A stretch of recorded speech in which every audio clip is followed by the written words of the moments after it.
live now to Labor Senator Penny Wong. She is declaring, we believe, her support for Anthony Albanese as Labor leader. Let's have a listen in. We ran a very strong campaign. We were able to explain our policies. We saw a result in South Australia which was the best result in the nation on a two-party preferred basis, with a 4% swing to Labor on a two-party preferred basis. That will mean we've got 5 out of 10 seats. We've elected 2 senators, so yet again we will have a strong Labor team from South Australia to represent South Australia's interests in the federal parliament and in the caucus. I also want to thank Nadia Clancy. Nadia was a fantastic candidate. She ran an amazing campaign building on her position as a person from that community. She took up the fight to Nicole Flint. The Liberals threw everything at her and she managed to halve the Liberal margin in that seat. She's a talent for the future and someone I hope we will see again representing Labor as a candidate and hopefully in Parliament. As I opened with, this was a disappointing result for the Labor Party. And I'd say this, we need to take time. We need to take time to soberly reflect. We need to take time to understand the reasons for this loss. We need to listen to what the Australian people have said. We need to consider our policies, what we can do better, and as importantly, how we can communicate them better. As I said, most of all, we need to listen. I would encourage everyone, and I see there's a lot of people out with their particular pet theories, to take our time before we rush to judgment, and to not engage in easy scapegoating of any policy or any individual. We need to objectively and carefully consider this result and what has occurred. And we need to ensure we unify together to take on a government, a coalition government, that is without purpose. Because this is a coalition government without purpose. I'm also here today to announce that I will be supporting Anthony Albanese for the Labor leadership. And I do so simply because I think he's the best person for the job. Albo is the outstanding parliamentarian of our generation. He's shown that in his previous capacity as leader in the House, and he's shown that he can work with people across the parliament to achieve the outcomes that benefit working people. I think he's the best person to lead us, and he is the best person to take up the fight to Scott Morrison and the coalition. He's also the best person to unify our party, which is so important after this loss. Anthony Albanese knows who he is, and he knows what he stands for. He's a man of authenticity and integrity. He's got a capacity to speak to people across this great country, to speak to people in the regions and in the outer suburbs, as well as in our cities. I also announced today that I will be putting myself forward again as Labor's leader in the Senate. The Australian people may have elected the coalition, but they don't expect them to get a free pass in the Senate. And it's our role to hold them to account and to scrutinise what they are doing. And I intend to continue to do that if elected by my colleagues as Labor's Senate leader. Happy to take questions. Why would you not shoot the position yourself? I've never wanted that job and I'm supporting Anthony Albanese. I want to be Labor's Senate leader again. That's a position I've held for many years now, and I think I've demonstrated my willingness to take up the fight on issues that matter to the Australian people, as well as to hold the government of the day to account. Is there a question that Anthony Albanese is too closely linked to this loss, though, in terms of what the Australian people will think? Oh, look, I think that we are all linked to this loss. You know, we bear collective responsibility as a party. It was a very disappointing result, and we do need, I think, to, as I said, we need to carefully and objectively consider what this means and the way forward. But for the reasons I've outlined, I think Albo is the best person to lead our party. People want to be leading advocates for Labor during the course of the election. How much responsibility do you bear? As I said, we all take collective responsibility for it. As members, senior members of the party and the whole team, we take collective responsibility and we don't shy away from that. We have to face up to that, and we need to consider very carefully what has been the message the Australian people have sent, both in terms of our policy framework and also how we communicate. This leadership process is going to take, what, a month longer perhaps? It's going to keep the focus on Labor instead of on the new government. Is that something that Labor needs to look at as a faster process to resolve these sorts of issues?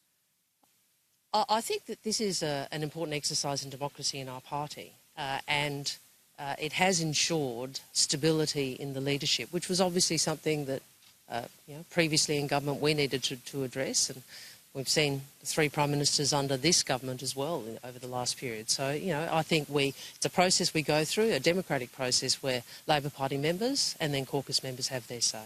What do you make of reports this morning that Mr Shorten may be involving himself in the process to select a successor? Well, I would be surprised if that were occurring. I'd be surprised because it's not consistent with the role he now has, and I'd be surprised because it would potentially undermine the very unity he has been part of developing and building in opposition. Is Chris Bowen too closely identified with Labor's tax policy during the election to credibly be leader? Chris is a friend of mine, and I have great regard for him, and I think he said that he wouldn't have a bad word to say about Anthony Albanese. I think that's the way we should approach this. This is an exercise in democracy, not division. That's entirely a matter for him, and he's decided to put his name forward, as is his right. What's the situation with the deputy position? Is there anybody you particularly support? Look, we're blessed, I think, in having quite a lot of people who would be strong candidates for deputy, and I do also, in this context, want to acknowledge the extraordinary work of my friend Tanya Plibersek, who has been a unifying force in the party with Bill and who performed extraordinarily well during the campaign. The deputy's position will be determined by the caucus after the leadership is determined. If we look at some of the economic data that has been coming out, the RBA has flagged the prospect of potential rate cuts in the Labor next year. What do you think that says about the state of the Australian economy at the moment? Well, we always hope for a stronger economy, but we've had very tepid economic growth in recent times, and some of the signs aren't good.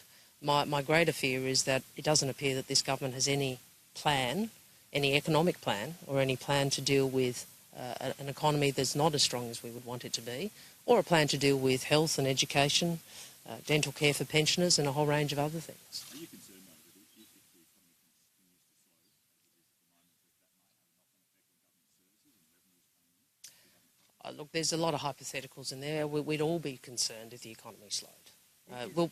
Working people are the ones most affected, both in terms of disposable income, employment growth, and obviously government services if the economy slows. I mean, that's an economic fact. Is the ongoing trade stoush between the US and China another alarm bell for the Australian economy? The RBA seems to think there's some issues there. The trade conflict the trade conflict between the US and China isn't in Australia's interests, and it's not in the world's interests. And we've said before, I've said before, and I'd say again, no one wins from a trade war. That's what history shows us. And we would continue to encourage, as I think many nations would, this matter to be resolved. We're a trading nation. Australia benefits from open, transparent trading arrangements. That's important to our economic growth. That's important to our economic growth, and we should continue with other nations to encourage those two great powers to come to an arrangement. Is that the sort of message Scott Morrison should take to the G20 this month? I hope so. I hope so. I hope he will be someone who will articulate Labor's. I hope he will be someone who will articulate Australia's interests on the world stage, and Australia's interests are in open, transparent, fair trading arrangements.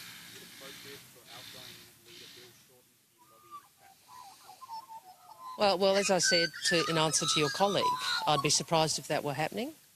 It wouldn't be consistent with the role that a former leader has, a current interim leader, and it would undermine the unity that Bill has been such an important part in rebuilding. You said earlier that you were interested in the leadership. Are you able to explain why you're not interested, why you think you should be staying? Because there have been a lot of people immediately after the election who thought that you would be the ideal. I think there's a few people on Twitter. I'm not. You got to watch Twitter. It's not necessarily.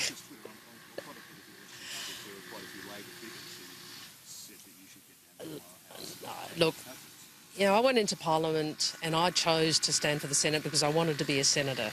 And if you'd said to me years ago, what would you want? I'd say, well, in my ideal world, I'd be a Senate leader and a cabinet minister. Well, I've had the first of those. And I'd like to be a cabinet minister again, but that wasn't to be on Saturday. So my view is I'm best suited to the Senate. I love the Senate.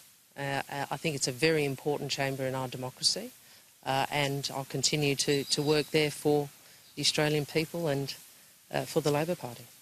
Should Labor consider applying RUD leadership rules only to periods of government so that there's an easy waiting order? We have, our rules have been agreed by the party, and we're not proposing to change them. Albanese could have been the party leader 6 years ago and could have been leader this election. Would that have been a different? I think there's no point in looking at what ifs.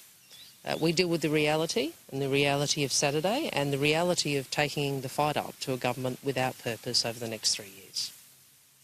Okay? If the ANC returns the victory, does it bother you that Shorten could still be interim leader of the ANC? Well, yeah, there's a lot of ifs in that. The AEC has indicated their position in terms of the writs and the timetable, and I'd anticipate that we will proceed as quickly as possible through this ballot process.